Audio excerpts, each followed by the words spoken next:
বঙ্গে ভোটযুদ্ধ, নিরাপত্তার চাদরে গোটা রাজ্য। নির্বাচন শুরুর বহু আগে থেকে কড়া নজরে সমস্ত এলাকা। নিরাপত্তার দিক দিয়ে কোনো ফাঁক ফোকর রাখতে নারাজ নির্বাচন কমিশন। মিশন একটাই, শান্তিপূর্ণ ভোট।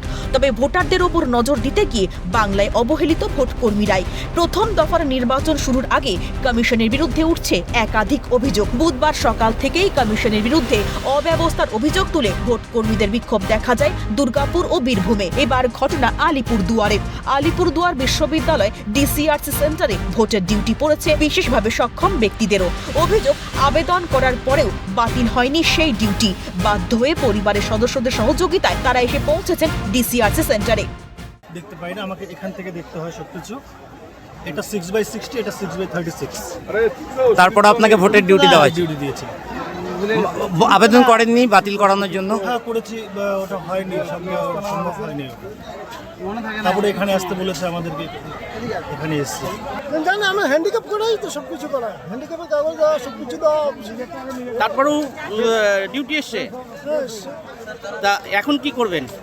এখন আমি তো ডিউটি করতে পারবো না, এইভাবে তো করতেই পারবো না। আপনি বলেছেন প্রশাসনকে? আমি গিয়েছিলাম কালকে তো অফিসে ওখানে বললো এখানে যাও, এখানে দেখে পরে এখান থেকে যা করার করবো।